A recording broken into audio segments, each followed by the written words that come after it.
Hello, I'm Severin Suzuki speaking for ECHO, the Environmental Children's Organization. We're a group of 12 and 13-year-olds trying to make a difference. Vanessa Setti, Morgan Geisler, Michelle Quigg, and me.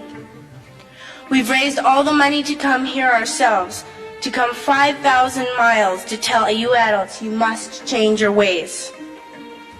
Coming up here today, I have no hidden agenda. I am fighting for my future.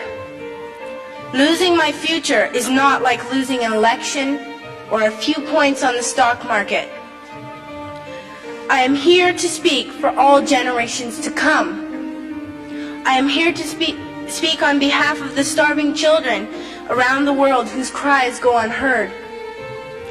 I am here to speak for the countless animals dying across this planet because they have nowhere left to go.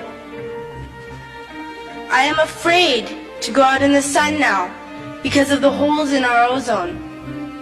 I am afraid to breathe the air because I don't know what chemicals are in it. I used to go fishing in Vancouver, my home, with my dad, until just a few years ago we found the fish full of cancers.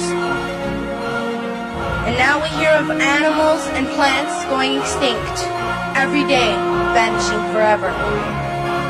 In my life, I have dreamt of seeing the great herds of wild animals, jungles and rainforests full of birds and butterflies. But now I wonder if they will even exist for my children to see. Did you have to worry of these things when you were my age? All this is happening before our eyes, and yet we act as if we have all the time we want and all the solutions. I'm only a child and I don't have all the solutions. But I want you to realize, neither do you. You don't know how to fix the holes in our ozone layer. You don't know how to bring the salmon back up in a dead stream. You don't know how to bring back an animal now extinct. And you can't bring back the forest that once grew where there is now a desert. If you don't know how to fix it, please stop breaking it. Here, you may be delegates of your government, business people, organizers, reporters, or politicians, but really, your mothers and fathers, sisters and brothers, aunts and uncles, and all of you are someone's child. I'm only a child, yet I know we are all part of a family, 5 billion strong, in fact 30 million species strong, and borders and governments will never change that. I'm only a child, yet I know we are all in this together and should act as one single world towards one single goal. In my anger, I am not blind, and in my fear, I am not afraid of telling the world how I feel.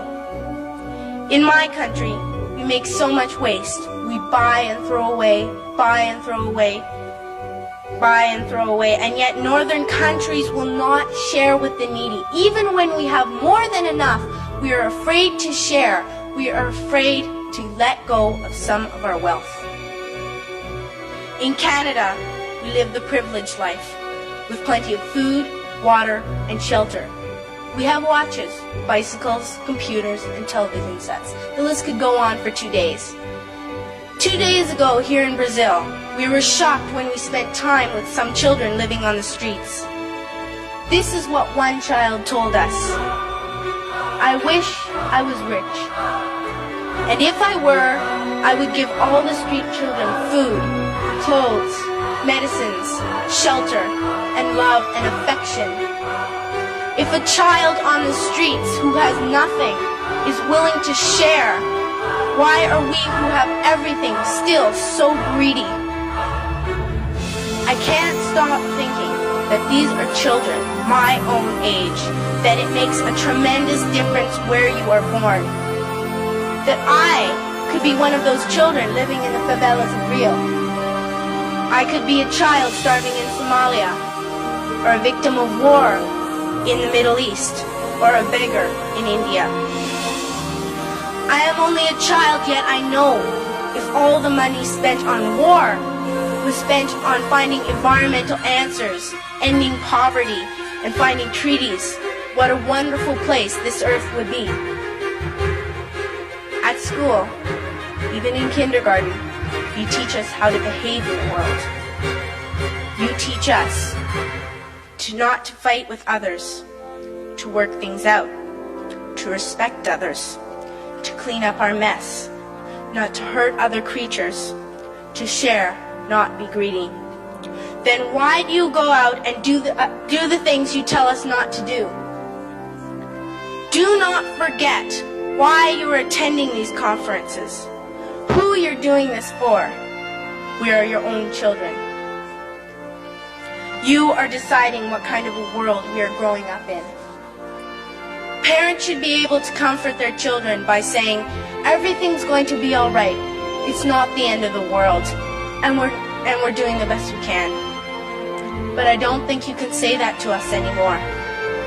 Are we even on your list of priorities? My dad always says, you are what you do, not what you say.